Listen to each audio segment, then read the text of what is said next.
রাম জন্মভূমি কালকে দর্শন হয়েছে। আজকে আমরা বাকি যে আশপাশের মন্দিরগুলো আছে সেগুলো দর্শন করব। এখন যাচ্ছি আমরা সামনে রাম মন্দিরের একদম পাশেই হনুমানগাড়ি, ওখানে আমরা এখন যাচ্ছি দর্শন। হনুমানগাড়ি দেখা কমপ্লিট হলো। একটু ভিড় ছিল কিন্তু একদম সামনে থেকে দর্শন করেছি, মনটা পুরো ভরে গেল। এবার আমরা যাচ্ছি সামনের দিকে দশরথ মহল এবং তারপর আছে কনক ভবন। তো আমরা এখন ওই পথে রওনা দিয়েছি। এই যে এই রাস্তাটা, এটা রামসরণী বলে, আমরা রামসরণী দিয়ে এগিয়ে চলেছি।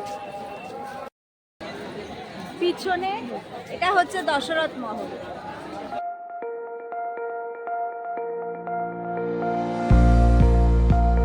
এখন প্রবেশ করলাম দশরথ মহল।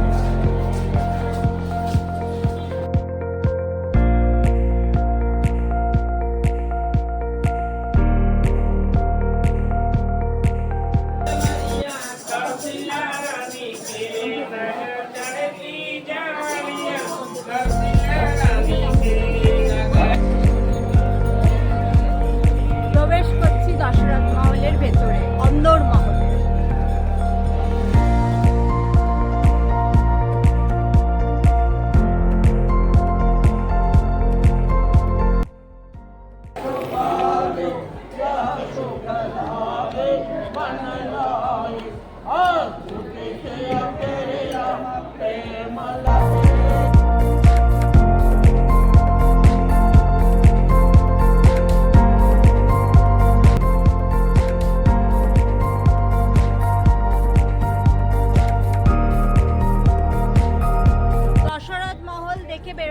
এই সাইডে ছিল দশরথ মহল।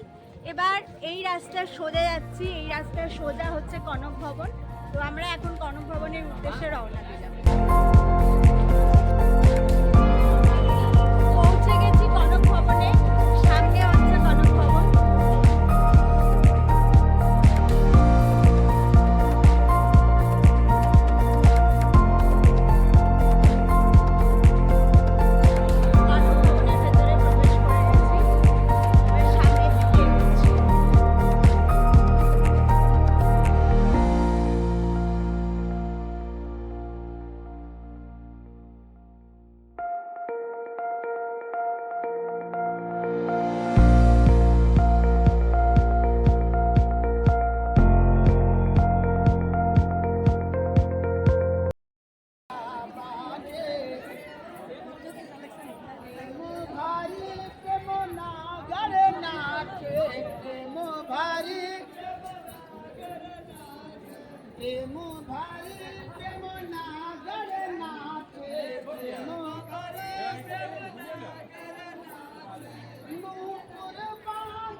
পিছনে ছিল কনক ভবন।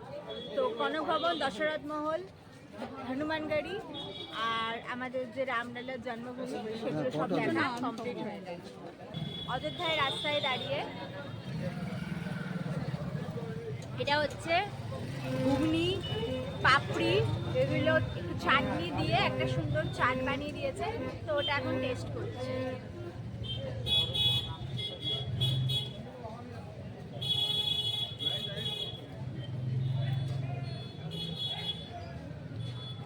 মোটামুটি খুব ভালো বলবো না, টেস্টটা আমার অতটা ভালো লাগবে না,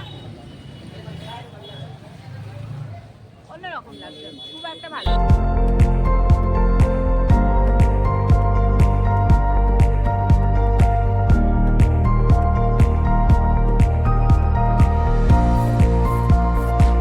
পিছনে একটি প্রাচীন মন্দির, আমরা এখানে ছিলাম।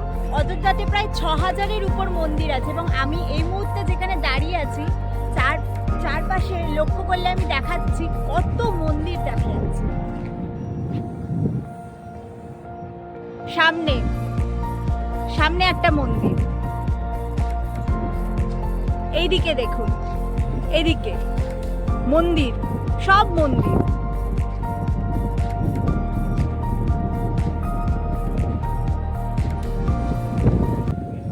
সামনে সব মন্দির, সব কিন্তু মন্দির। অযোধ্যা মন্দির শহর, অযোধ্যা মন্দির শহর, এবং এখানে কিন্তু মন্দিরের কোনো অভাব নেই। সামনে এখান থেকে আমি হনুমান গাড়ি ঘুরে এসেছি, তো এখান থেকেও কিন্তু হনুমান গাড়ি দেখা যাচ্ছে, আমি দেখাচ্ছি। এই তো সামনে, এই সামনে এটা কিন্তু হনুমান গাড়ি। আর নিচে নিচে এখান থেকে দেখা যাচ্ছে নিচে প্রচন্ড ভিড়, প্রচন্ড একটা ভিড় আসছে।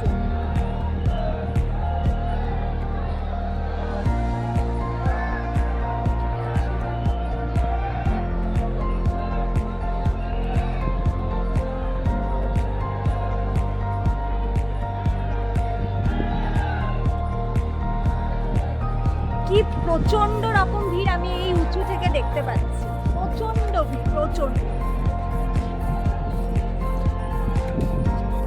যতগুলো মন্দির ছিল আশপাশের চত্বরে সব দেখা কমপ্লিট। এখন বাজে হচ্ছে দুপুর 12টা। আমরা এবার হোটেলের উদ্দেশ্যে রওনা হচ্ছি।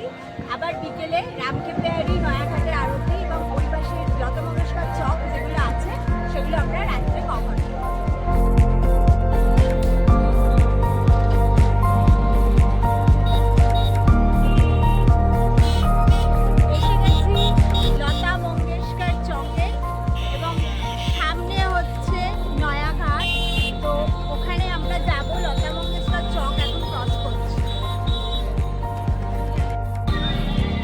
যাচ্ছি সরজু নদীর তীরে। এখানে দুটো ঘাটে আরতি হয়, একটা রামঘাট, একটা লক্ষণ ঘাট। তো আমরা এখন রামঘাটের দিকে যাচ্ছি, এখানে গঙ্গা আরতি এখন হবে।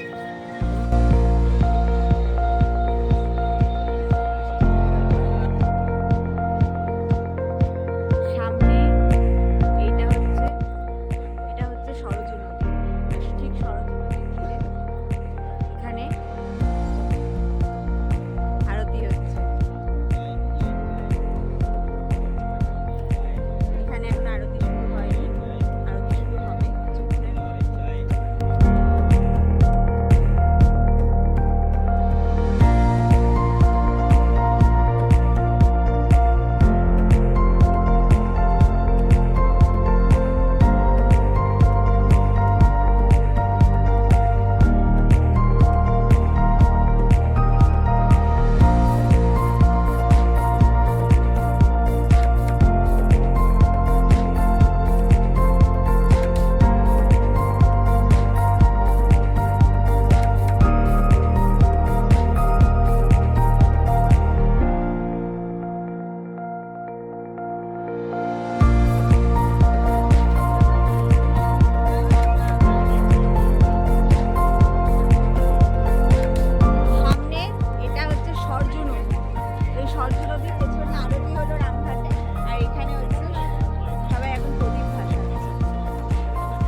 নয়াঘাটের আরতি শেষ হলো। এবার আমরা সামনে রামকেপেয়ারি যেখানে লেজার শো হয় সেই দিকে যাচ্ছি। এখন আছি রামকেপেয়ারিতে। তো এখানে যে জল নেই, এখানটা একটু একটু জল আছে, পা পুরোটা ভিজছে না, অল্প অল্প ভিজছে। তো এই সামনে লেজার শো হয়, কিন্তু আপাতত দুদিনের জন্য। আজকে হচ্ছে 7 তারিখ, 7ই এপ্রিল 2024, 6-7 এই দুদিন কোনো কারণবশত লেজার শোটা বন্ধ আছে। তাই লেজার শোটা আমরা দেখতে পাইনি, কিন্তু নয়াঘাটে আরতিটা দেখে মনটা ভরে গেছে। তো নয়াঘাট থেকে এলাম, এসে শুনলাম যে হ্যাঁ লেজার শোটা এখন বন্ধ আছে। এটা হচ্ছে চারপাশ, রামকে পেয়ারির চারপাশটা খুব সুন্দর করে বাঁধানো হয়েছে এবং দেখতেও খুব সুন্দর লাগছে, খুবই সুন্দর লাগছে। জলটা নেই, এটা ঠিকই, জলের জায়গায় বেশিরভাগ জায়গাটাই বালি, কিন্তু যাই হোক জায়গাটা খুব সুন্দর। এখন আছি লতা মঙ্গেশকর চক পেছনে। সামনে রাস্তাটা সাজিয়েছে এত সুন্দর, আমি দেখাচ্ছি, এত সুন্দর রাস্তাটা, এত সুন্দর। আর এই যে পেছনে লতা মঙ্গেশকর চক, এই যে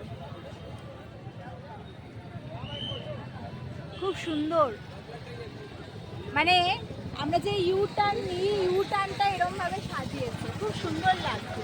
আর এই সামনে একটা বজরংবলীর মূর্তি আছে, এই যে খুব সুন্দর সাজিয়েছে জায়গাটা।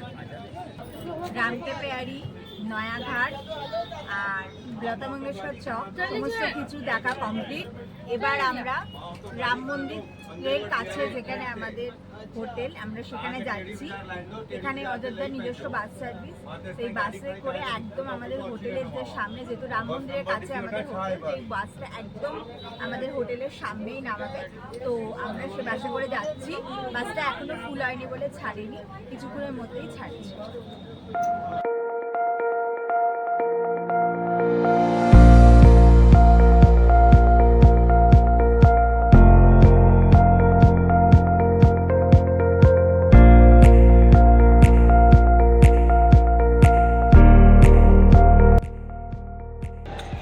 আমাদের হোটেলের ছাদে দাঁড়িয়ে আছি, যেখানে দাঁড়িয়ে আছি তার ঠিক পিছনে ওই যে দেখা যাচ্ছে, এখান থেকে এই যে এখান দিয়ে যে ঘুরে গেলে জাস্ট এখান থেকে হার্ডলি 200 মিটার রাম মন্দির। ওই যে ওইখানে যে দুটো পিলার দেখা যাচ্ছে থাম্বা মতো, ওইখানে হচ্ছে রাম মন্দিরের এন্ট্রান্স।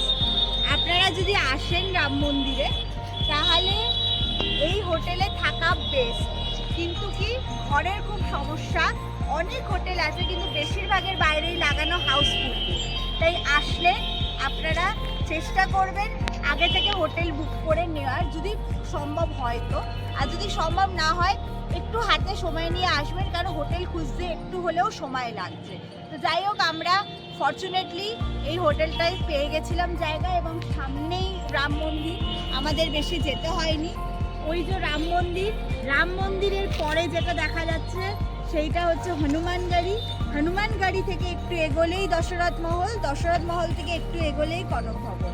সো আমাদের খুব একটা হাঁটতে হয়নি, আমাদের সবকটা স্পটই, যে মেন যে স্পটগুলো সবকটাই খুব কাছাকাছি ছিল। আর হ্যাঁ, আরেকটা কথা বলে রাখি, এই নিচের যে মেন রাস্তাটা দেখা যাচ্ছে, এই মেন রাস্তাটা থেকে বাস যায়, 10 টাকা করে বাস ভাড়া, এসি বাস। আপনাদের একদম রামকে পেয়ারির ওখানে যে লতা মঙ্গেশকর চক, ওখানে ড্রপ করবে। ওখান থেকে আপনারা নয়াঘাটে আরতি দেখতে যেতে পারবেন, লতা মঙ্গেশকর চক ঘুরতে পারবেন, ওখানে একটা বজরংবলীর মূর্তি আছে, ওটা দেখতে পাবেন আপনারা। যাই হোক, আমাদের আজকে অযোধ্যা ভ্রমণ এখানেই শেষ হচ্ছে। অযোধ্যা ভ্রমণ, এই যে দেখুন বাসটা যাচ্ছে, এসি বাস, এই যে এই বাসটা আপনাদের একদম রামকে পেয়ারিতে যে নয়াঘাট, ওটা লাস্ট স্টপেজ। আর এই দিকে হচ্ছে একটা টেরিটি বাজার বলে একটা জায়গা আছে, সেখানে। তো আমাদের অযোধ্যা ভ্রমণ আজকে এখানেই শেষ হচ্ছে। দেখা হচ্ছে পরের ভিডিও।